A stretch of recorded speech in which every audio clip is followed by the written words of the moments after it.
so fabulous. Hi guys, welcome back to the channel.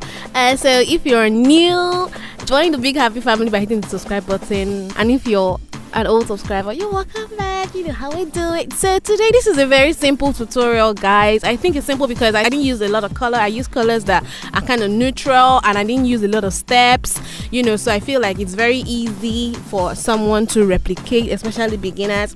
I just started off with my brows already done, and I primed my face using the Beyond Beauty Cosmetics face primer. It's like a silicone primer, so it's not extremely dry. If you have normal skin or dry skin, this primer is going to be good for you. Then now the foundation that I'm using is the Maybelline Fit Me poreless foundation in the shade Expresso 365. So I know you guys are probably wondering why I'm talking and talking. It's not like I'm gisting or something. This was actually supposed to be a get ready with me chit chat video. I was actually giving you guys hot gist, like just for me to find out that my microphone was not recording. Like, I was so angry. Remember I said that, like, in my last eyebrow video I told you guys that I filmed 4 videos that day and the microphone wasn't working. Yeah, this is one of the 4 videos, which is why I never edited it, because I was like, I was so uninspired.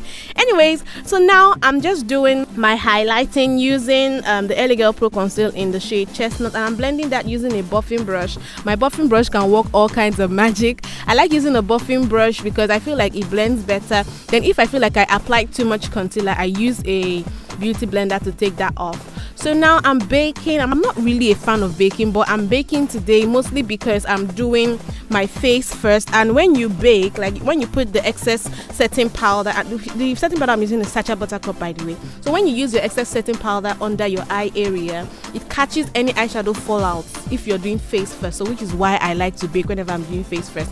And I use the concealer to also prime my eyelids in preparation for my eyeshadow, and I'm setting it using my setting powder. Whenever I do this process to prime my eyes, I only use like shimmer shadows, because if you prime your eyes this way and you intend to use matte shadows, the colors are not going to pop. I prefer to use like primers with eye primers with a white base whenever I'm doing colors that I want to pop, or using matte shadows. But whenever I'm doing like neutral tones, I can prime my eyes using my concealer and my setting powder. So now the palette that I'm using today is from Juvia's, and that's their Masquerade Palette. I took a brown shade, which is kind of like what I'm applying above my crease to begin to like create a gradient, and I connected it inwards to like the sides of my nose, because I'm going to end up I'm going to actually join it with my nose contour eventually. So now I'm going with an orange shade as my first transition shade, and I'm placing it just right below where I placed the brown shadow. Now if you're dark skinned, the transition shades you might really want to always use, like if you want to go neutral, you see your browns, you see your burgundies, your wines, your purples. These are shades that will do you a lot of good. So now I'm going into my Huda Beauty Rose Gold palette for the colors I'm going to be applying on my eyelid. I took that bronze shade that kind of has a greenish tint to it, and I placed it in the inner 1/3 part of my eye. Then the middle part of my eye, I used a gold shade, and at the outer corner I'm using black. So when that black blends with the orange that I have there, it gives me this kind of like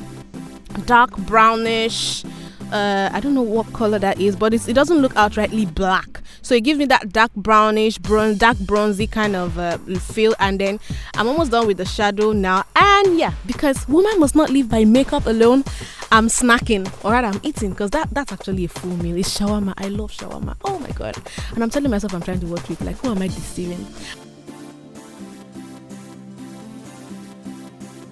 So now for my brow highlights, I'm just using that same gold shade that I used in the middle of my eyelid, and I use that and it's popping. So now for my gel liner, I'm using the Beyond Beauty gel liner, which kind of like is my favorite. Like, I'm saying this, like, I recommend it to every and anybody. That gel liner is the truth. So now I'm using those lashes. Those are the kind of lashes I want to use when I don't want to be too dramatic and I don't want to look too simple. So they're kind of like my in-between lashes. And so now for my powder, I'm using the Beyond Beauty professional powder palette, and then I'm just using it to brush off the excess setting powder. Now one thing with baking, this is what baking does. Sometimes it's always harder to get rid of that ashy look that may be like turn into flashback. So what I usually do is when I contour, I may take a little bit of the part of the contour shade left on my brush to just lightly brush over those highlighted areas if they feel like they're still looking a little bit too light and ashy.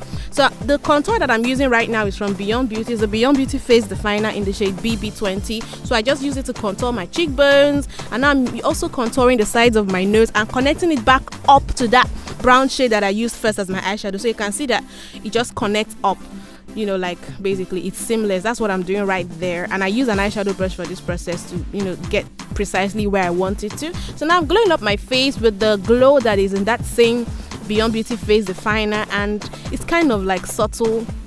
Yeah, I didn't want it to be all over the place because this look was really just something calm, and because of the kind of look this is, it's kind of like a multi-purpose kind of look. You can wear this, you can even do this look on a bride, funny enough. You can do this for a hangout with the girls, you can wear this to church, you can wear this to walk. Of course, if you're wearing it to walk without those lashes, guys, you don't want them feeling like, okay, what's up with this chick? So now I'm setting my face with my face setting spray, and I'm showing you guys like all the lipstick options I have, because at this point I didn't know what lipstick I wanted to do, and all the lipsticks are from Beyond Beauty because they sent me a parcel, and you know I did like a review on them. Check my previous videos if you want to watch it. So I finally decided on doing something nude because, you know, I was just going for that simple look. Like nude works on everybody. This eyeshadow look I just did will work. This entire makeup look will work on anybody. So I used a darker shade of nude all over my lips, and I took the first lipstick that I applied is kind of like a satin lipstick, and the second one that I applied is a lip stain, and it dried immediately, but the lips still has that kind of glossy look over it. So now I did my bottom lashes. I don't even know why I did that, because like I'm as hairless as a baby rat in my lower eyelid. Anyway, this is the end of the video. I hope you guys enjoyed it.